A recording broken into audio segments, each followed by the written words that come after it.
to order the Corpus Christi Independent School District Board of Trustees at 5:04 p.m. All items discussed or voted upon this afternoon have been posted as required by state law. The meeting is being live streamed and a complete recording will be archived for the public to view at their convenience. Please speak into your microphone so those watching the live stream will be able to hear what you are saying.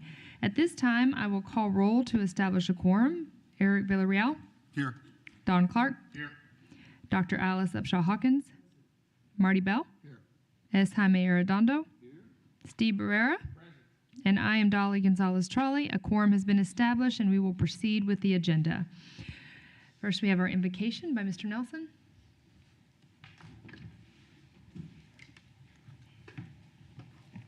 Thank you. Please join me in prayer. Our Father in heaven, we're grateful as we assemble again today in this board meeting for the Corpus Christi Independent School District. We are mindful of the important work that we all carry, the service of which we have been asked to perform. We are grateful for our board members for the time and dedicated service of which they exhibit each and every day in their assignments to lead and direct this district. We're grateful for our superintendent, for those who serve with him, and bless them, all of them, with health and strength and devotion as they continue in their service. We're grateful for the leaders that have been named in the past week that are serving in new capacities, and pray for them that they might have health and strength and direction in their assignments. And first and foremost, we pray for the students and the families in our district.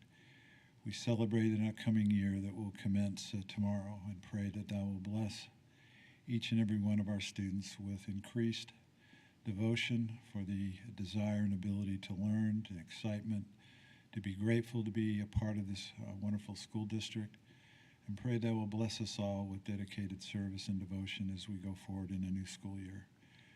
We pray that thou will bless us as we convene this meeting, that we will use the time well, that the important business that is upon us, that we will exercise wisdom and judgment, and we pray for our board members as they do so. In this name, in your name we pray, amen. Please join me in the pledges. Pledge allegiance to the United States of America and to the republic for which it stands, one nation, under God, indivisible, and liberty and justice for all. Honor the Texas flag. I pledge allegiance to thee, Texas, one state under God, one and indivisible.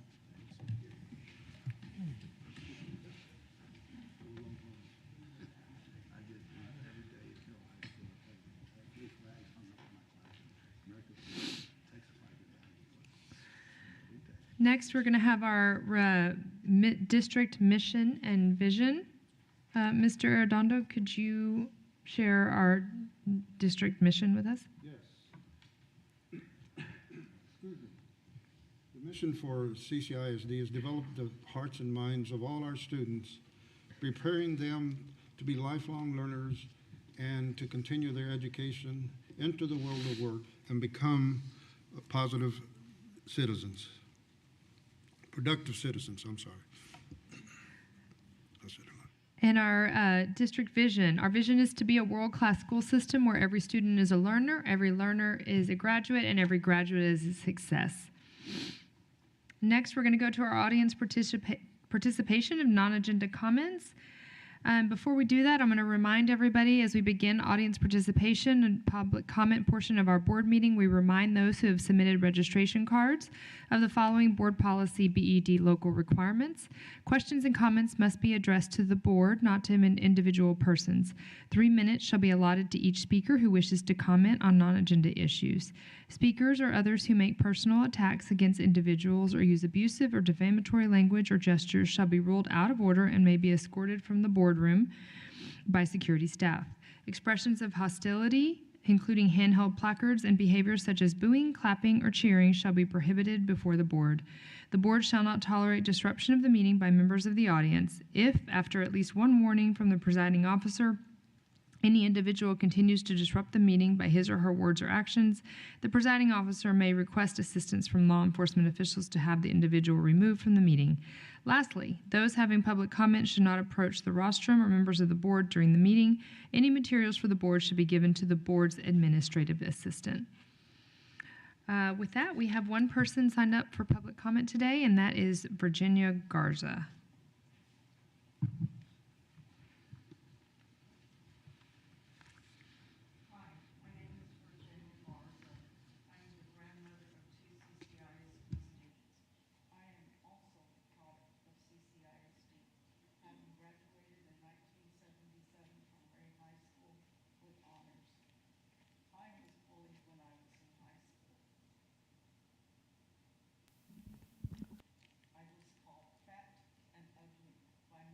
Of the Ritter Club.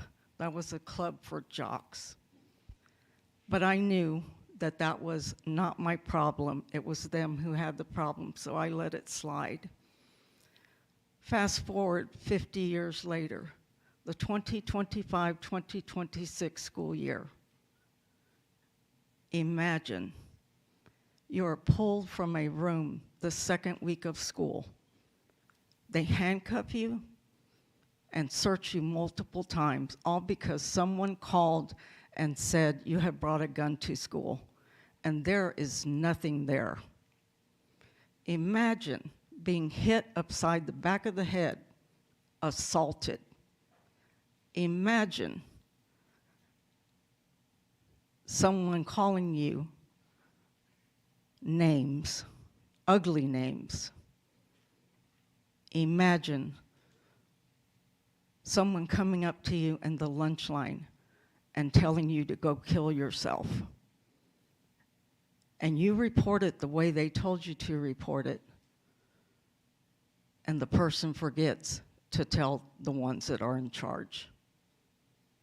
Imagine overhearing someone tell you that they're gonna jump you when you turn the corner, and the next 2 days, there is an armed security guard at your classroom door. Imagine being shoved into a bookcase in front of your teachers and classmates, and you break that bookcase. Imagine sitting in the courtyard and you are surrounded by other students like vultures who are waiting for their prey to die, and it's on video. Imagine having someone come up to you and make a gun gesture at you and tell you you won't be making it home tonight. That was my grandson last school year. And the only dedicated police report was the one where they called in and said he had brought a gun to school. There are no other police reports, and that is unacceptable. We are still waiting for some answers, and they are not forthcoming. Parents and guardians, do not let CCISD bully you into submission, because that is what I feel they have done to my family, and it's not acceptable. Demand answers, because it is your right. Thank you, Ms. Garza. Thank you.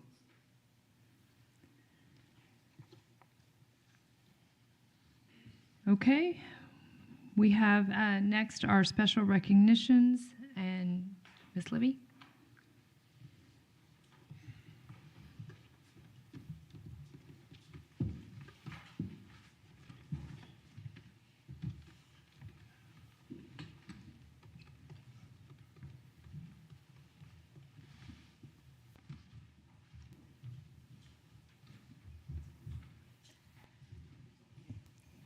As you're making your way forward, I do want to let you know that we have a brand new high school intern. I think his badge is still hot off the press, and that is Tobias Chevalier. If you please stand and give us a wave. He's a senior at Ray High School. Well, we look forward to him learning the ropes and helping us with our board meetings this year. Good evening, President Trolley, members of the board, Dr. Roland Hernandez. We have a very special recognition for you this evening. We are going to recognize 2 CCISD administrators who were recently selected to be part of Corpus Christi Under 40 for 2026. This program honors individuals under 40 years old whose work and involvement are making a positive impact. We invite them to come forward when I call their name, and please remain as a group so we may take a group photo. And to begin tonight, our first honoree is Assistant Director of Finance for Food Services, Lauren Mungia.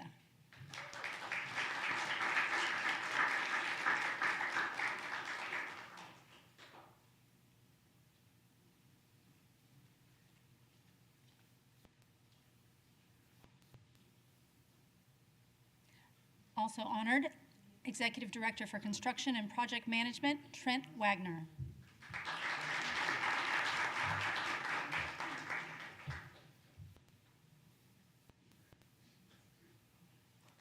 I'd like to invite Director of Food Services, Mary Boyd, to please come join the photo.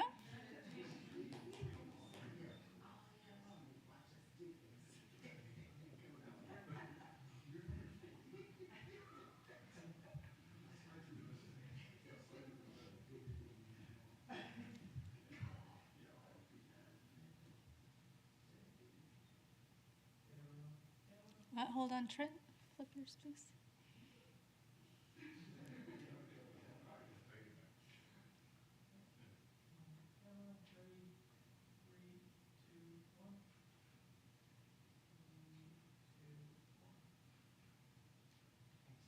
All right, congratulations.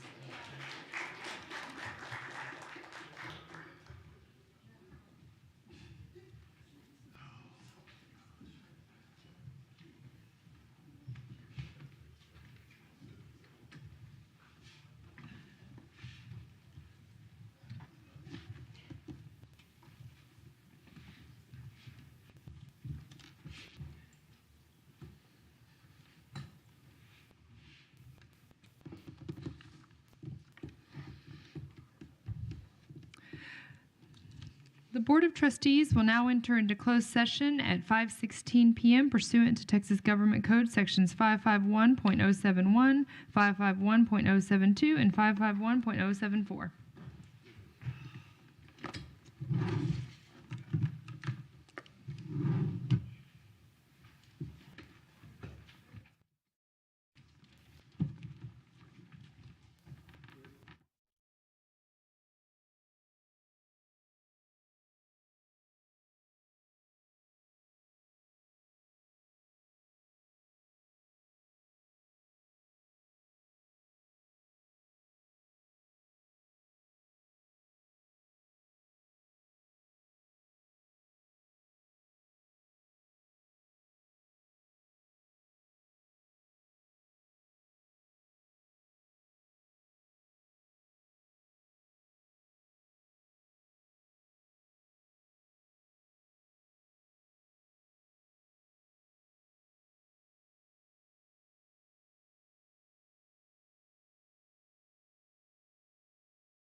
Return from closed session at 5:34 p.m. Do we have a motion? Madam Chair, I move to rescind the board's prior award of the sale of certain property, disqualifying the awarded bidder, and seek best and final offers from remaining bidders as described in closed session. Second. We have a motion by Mr. Villarreal and a second by Dr. Hawkins. Please submit your vote.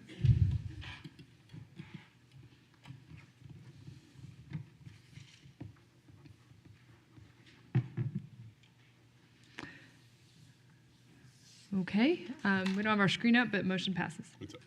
Motion carries, okay.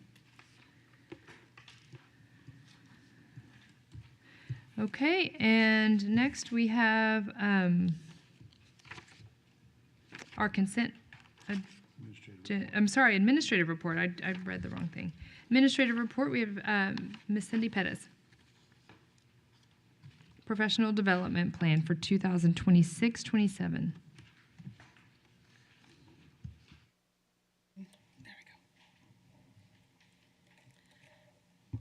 All right.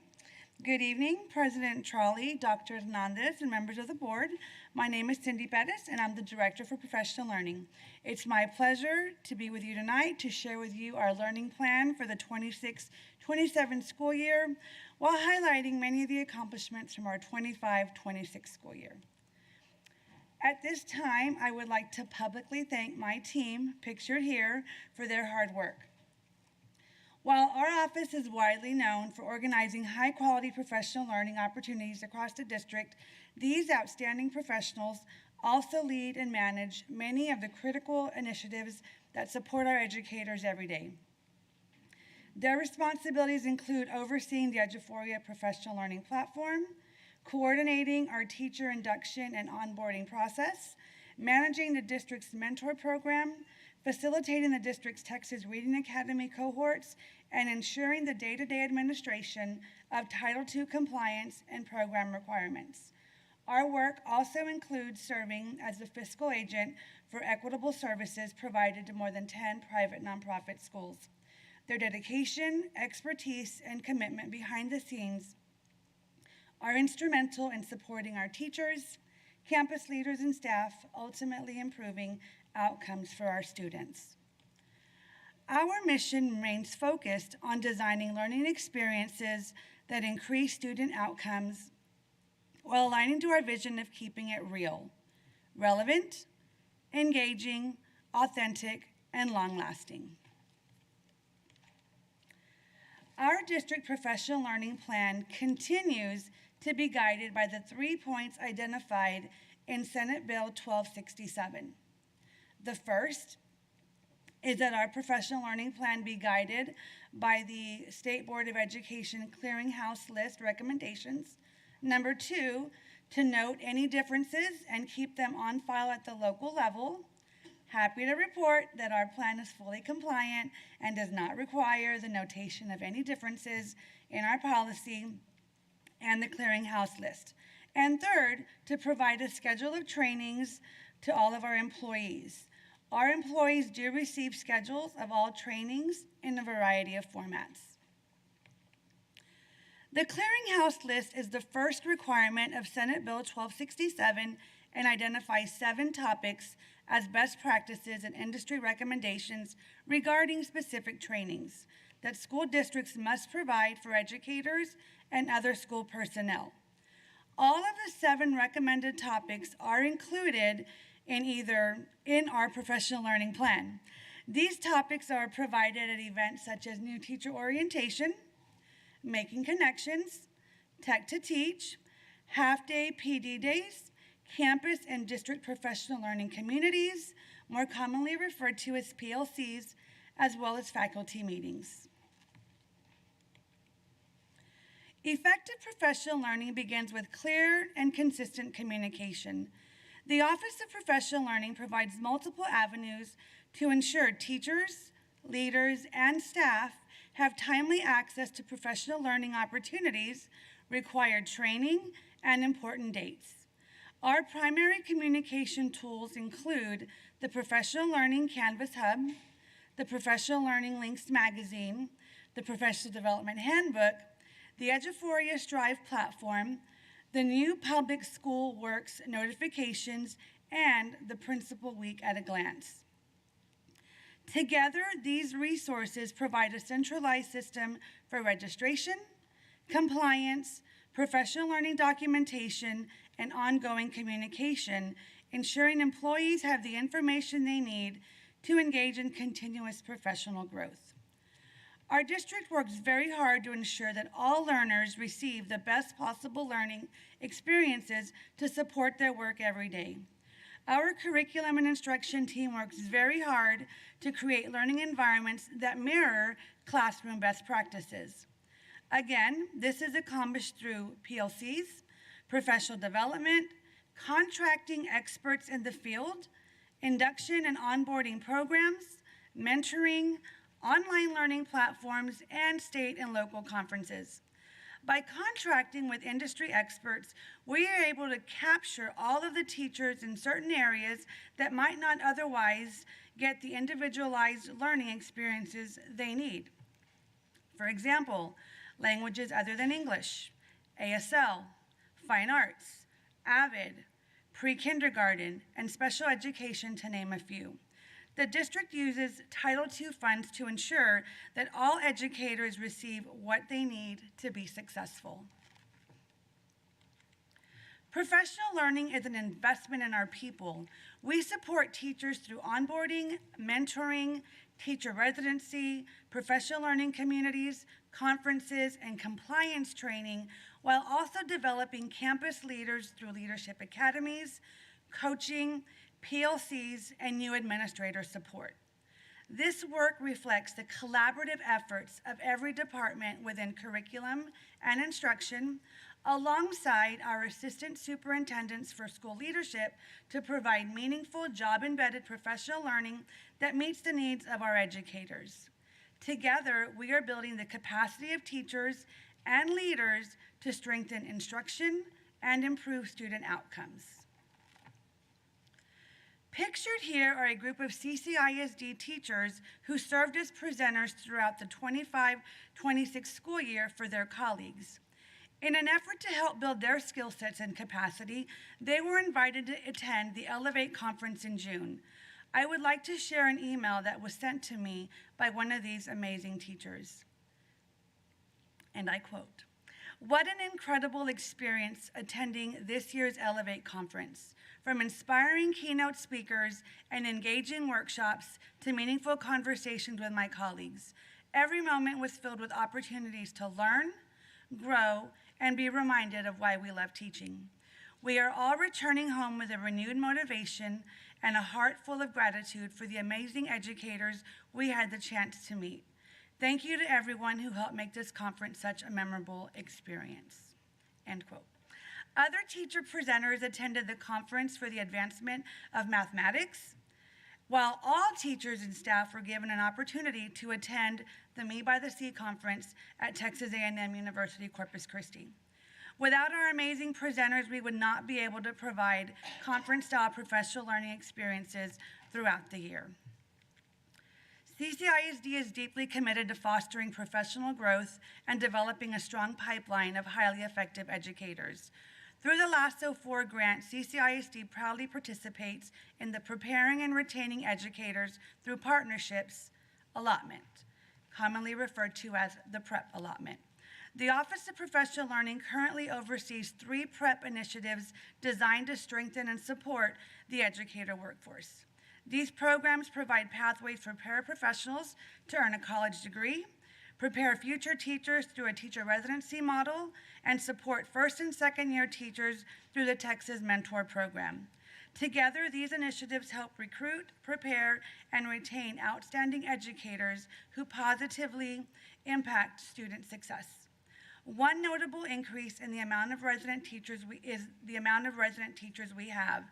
Last year, CCISD had 14. With the PREP allotment, we were able to maximize the allotted seats available to us, and we have 40 resident teachers in our district. This concludes my presentation.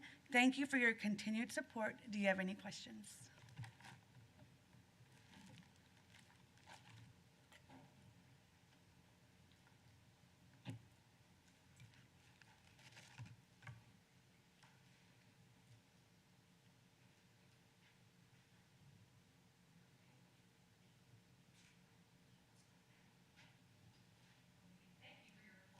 I think we do have some questions. I have Mr. Arredondo first. As you presented, Mr. Pettis, you talked about these group of presenters that worked this year. Do we rotate that through, or do these presenters stay for a time? How does that work? So we have an application process that we put out. We send out a call for presenters. They can submit their own proposals, and then the teaching and learning team will look through those proposals, see what aligns with the needs of the district at that time. So we'll reach out to some of those presenters, and then if there's things that, as a district, we've identified as high-need areas, the teaching and learning team will create those presentations and then bring in either instructional coaches or our highly qualified teachers who are excelling in those areas to be presenters. So it's a little bit of both. Some are handpicked, and some are they volunteer to do it, but they all get paid to present. Okay. And then the next thing is just a couple of comments. First, you and your staff has done an outstanding job. Thank you. Second, you and your staff, in my opinion, relative to providing professional development, are key to the success that we've had academically, along with certainly the principal leadership, but also the teachers who unfold the package of the initiatives and academic engagement. Thank you. And thirdly, you just, our not our convocation, but our convocation was extremely successful. Each year, there's always seems to be an uplift of what's done. I know Dr. Hernandez talked about, the end maybe was a little bit skewed to music and attendance, but that didn't make a difference. I think the messages and the information shared was great. It was also to have another student, our valedictorian from last year from Moody, present. But I just wanted to just share those items and certainly lauded and the kudos for you and your staff. Thank you so much. I'm incredibly blessed to work so closely with teaching and learning, state and federal programs, and all of CNI. We work very well together. So good job. Dr. Hawkins?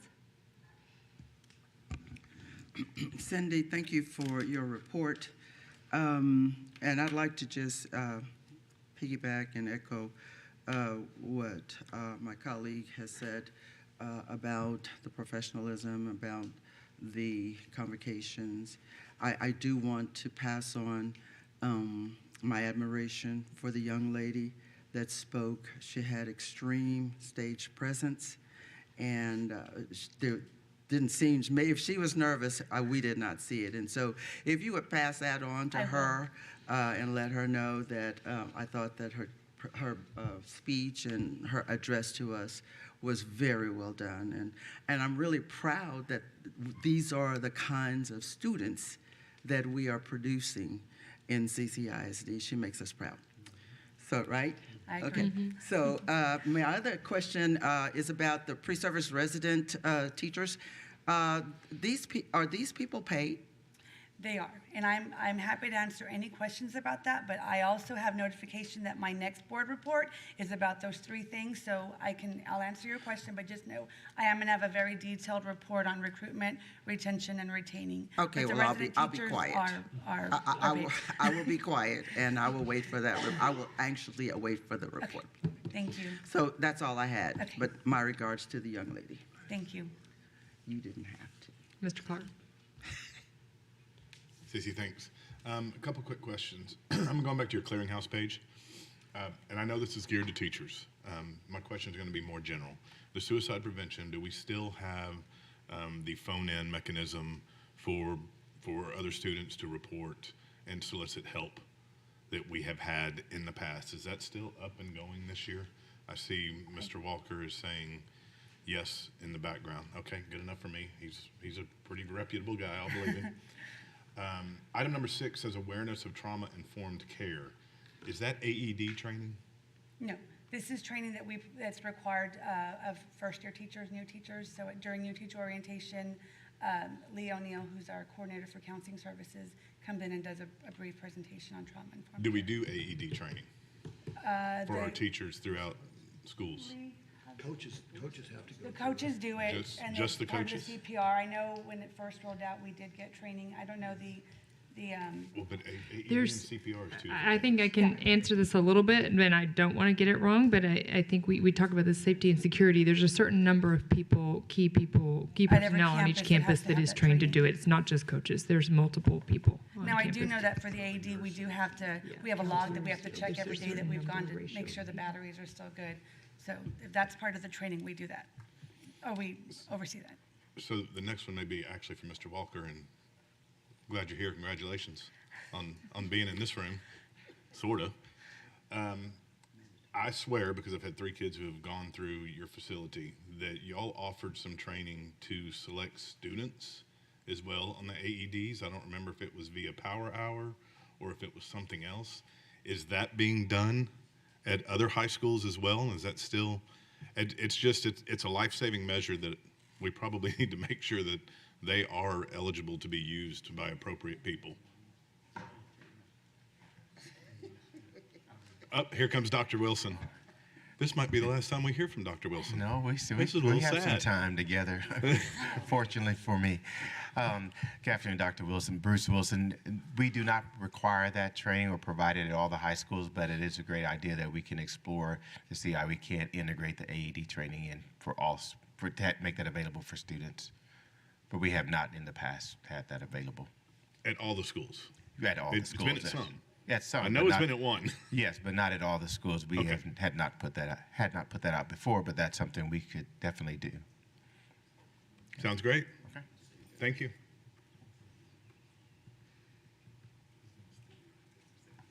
I'm sure he is. Yes, ma'am. Thank you. Spurred one more comment from me. Isn't our partnership with the American Heart Association this year, isn't that in part of the partnership? Does anybody know the answer to that? Is that part of it?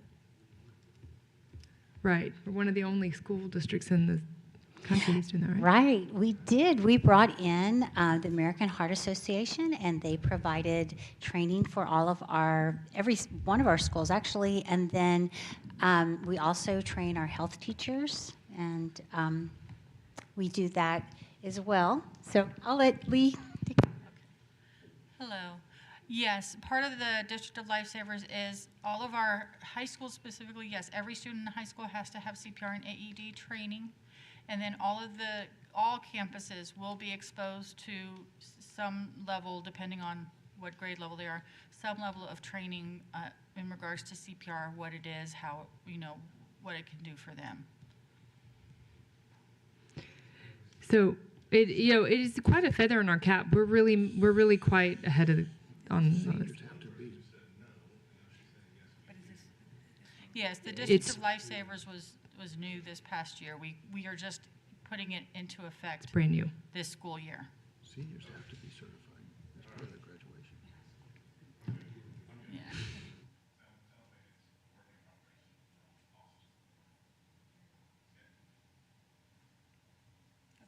All right, well, thank you for some great information. Anybody else? We got everybody? Okay. Okay, and that's going to take us to our consent agenda. I know that we had somebody that indicated they wanted to pull item number 1. So, is there anybody else that has anything else to pull? Okay, can I ask for a motion to approve all of the consent agenda items except for number 1? So moved. Second. We have a motion by Mr. Clark and a second by Mr. Villarreal. Sorry. Your deliberators are open.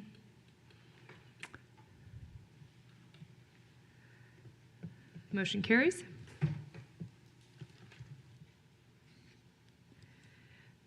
Okay, now we'll go to item number 1, which is the approval of contractual agreements for the demolition of 7 campuses funded by district-wide bond 2022 proceeds. I'm the one that asked for it to be to have a conversation about these campuses as we before we demo them out, to be sure that as a district that we looked at all the different avenues that we might be able to utilize these facilities or let the community utilize them. We've done a great job of using, Tennis Success is using our facilities at the Old Carroll High School site. The baseball, softball field gets used out there regularly. I've been out there where they've used the football fields for I guess for flag football tournaments and stuff like that. And I haven't had any feedback as far as Martin Middle School possibly being used by the Boys and Girls Club. In 2018, we passed a bond issue. Part of the bond issue was to repair, fix up, and restore the gyms at Hamlin, Martin, and Tom Brown. Well, we've already demoed the Hamlin gym, and each gym was about $500,000 in terms of renovation. And I just hate for us to continue to pass this bond issue stuff and invest money, and then we tear it down and really don't get to use the facilities like they could be used. I know that, I don't know if we've reached out to the city. I know that the Ben Garza gym is used almost every single day for something.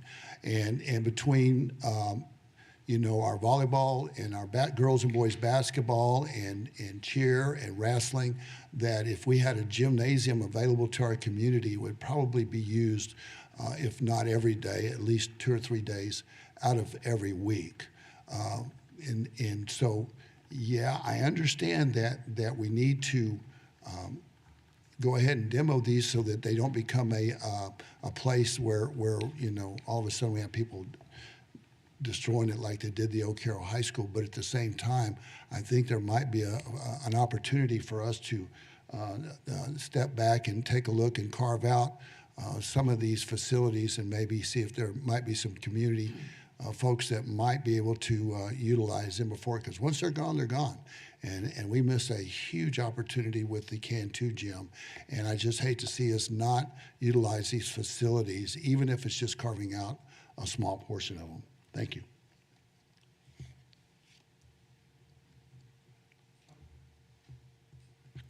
I was looking at the talking points on this and noticing that it was a $3.2 million cost to us. Why do I have something stuck in my head about $2 million originally when we first talked about this?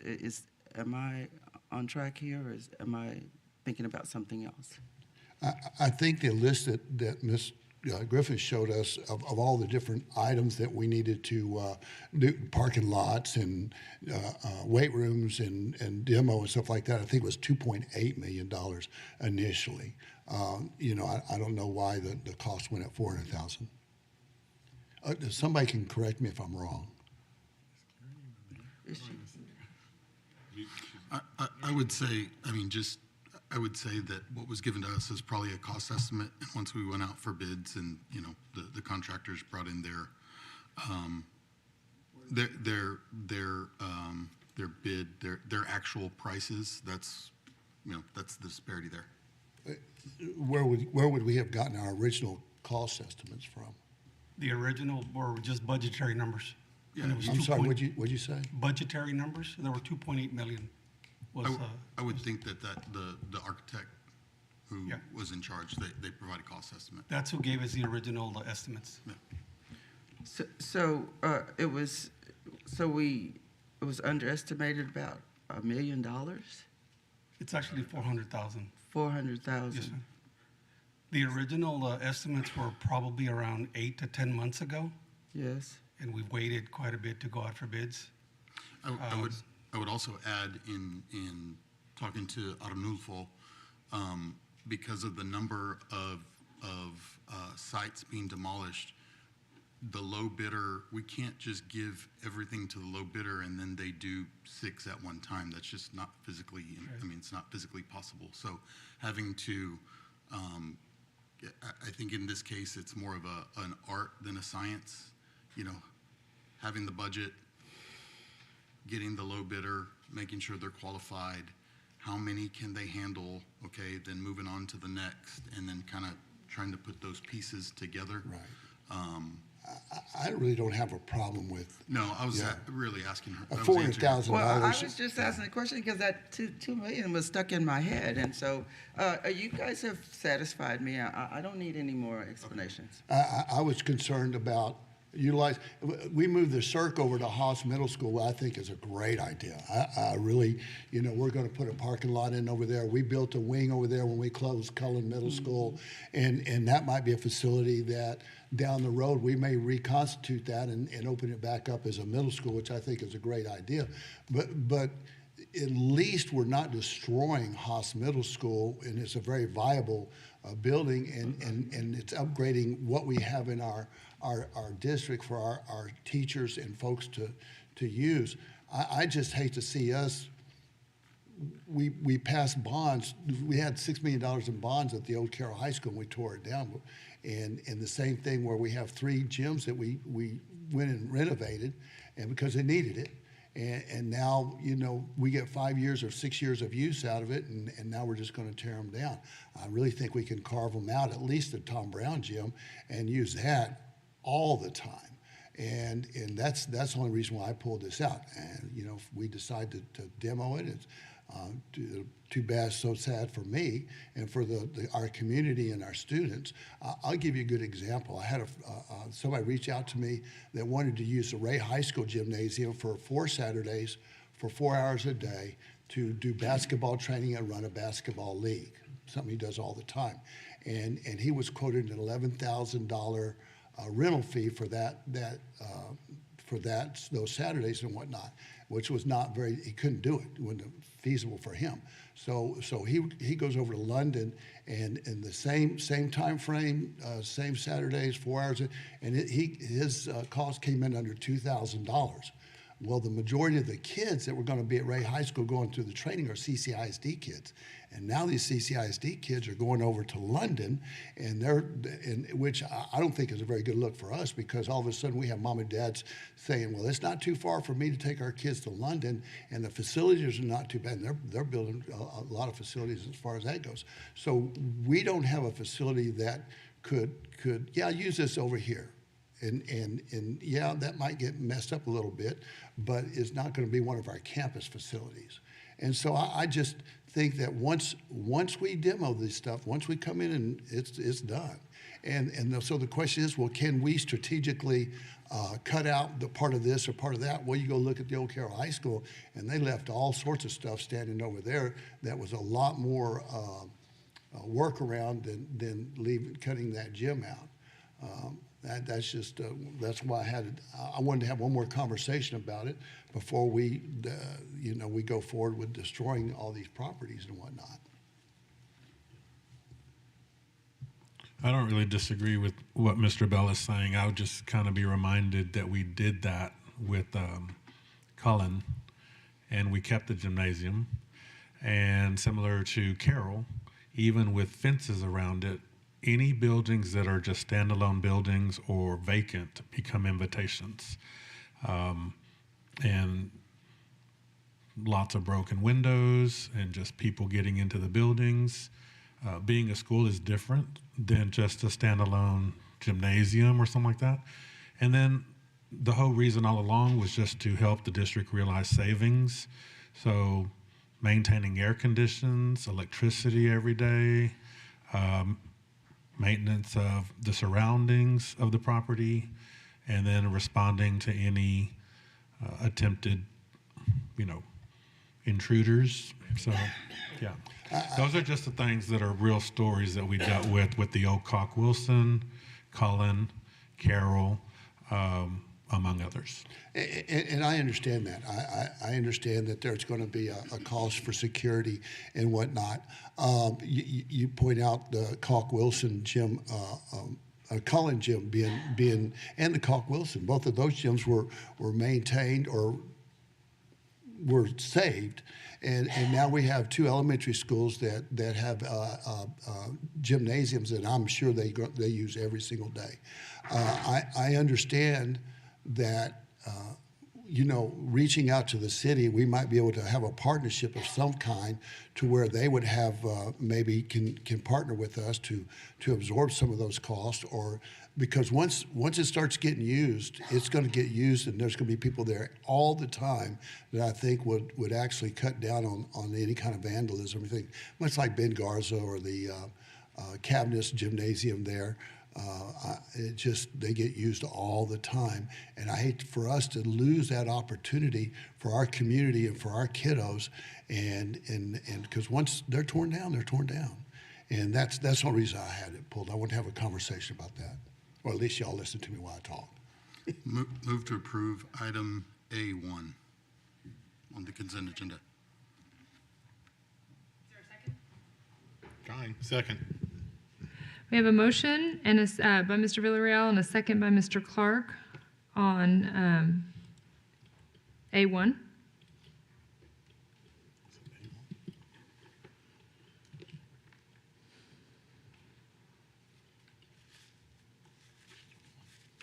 Motion carries.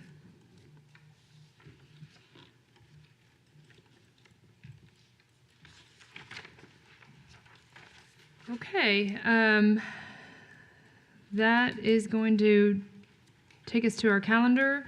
Our next regular board meeting is on August 24th. I don't see any. Yeah. And then September 12th is our Operation Keys Walk at Moody High School at 9 a.m. September 14th, a regular board meeting, and then September 28th, a regular board meeting. And that will bring us to our Board of Trustees and Superintendent remarks, and I am going to take the privilege of going first this time. And I was out sick quite a bit, and so I missed some of our highlights that I know my fellow board members are going to talk to and talk about, and I'm really sad I missed it, convocation being one of them. But I do want to congratulate all of our new campus leaders and people who have moved into new leadership roles. I know have a lot of fresh faces in different roles, and it's really great to be starting off the school year seeing everybody in those roles. And I want to wish everybody luck on the first day of school tomorrow. Can't wait to see everybody at our campuses out in the morning, see my fellow board members at the pictures at their different campuses and greeting our students. But I also wanted to comment on our students' performance of Grease that I saw yesterday with my daughter. It was such a delight. It was such a great performance. I'm always blown away by our students and their talent and the quality productions that our district puts on. It's really something to be seen. I just wish I had more pictures and videos. I'm always the worst about doing that. But anyway, kudos to our fine arts department. That was fantastic. And with that, I will start over with Mr. Villarreal. No, just real quick, good luck to everybody starting the new school year tomorrow. I know everybody here has already been working, but good luck to the teachers and the students on the first day tomorrow. Looking forward to being out and about in the community. Me? Ditto. Congratulations to our campus leaders, but also congratulations to our new administrative leaders, and congratulations to Dr. Wilson, who's hiding over there behind the podium again. Wishing you nothing but the best, sir. Ditto. Pretty much all covered. Again, congratulations to Dr. Wilson. So proud of you. San Diego is getting a good one. And we're just proud of all of our administrators, and we're really excited about the first day tomorrow. And just a reminder to our parents, please be careful as you're driving to and from school. Remember, the school zones will be flashing, and there'll be lots of kids around the community. Great job at convocation. Convocation it's a good deal. And I really like the fact that we've gone the last 2 years, whether we did it intentionally, going to have a student come back and speak, and the impact that you guys have on them and their journey is really impactful as far as the hurdles they have to get over to where they are. My wife and I, we did go see Grease, and that was a blast. That was a lot of fun. And the thing is that was a summertime production. So these were kiddos from all over Corpus that had to dedicate their hours to practice, because there was a lot of dance choreography that had to be done for that and whatnot. Congratulations to those kiddos and their sponsors and whatnot. First day of school is always exciting. Everybody's showing up with their pencils sharpened and their new backpacks and new clothes and ready to go. And so good luck to them. Congratulations to the new leadership here in this building. It's exciting. You got the job, now you got to do the job. Good luck.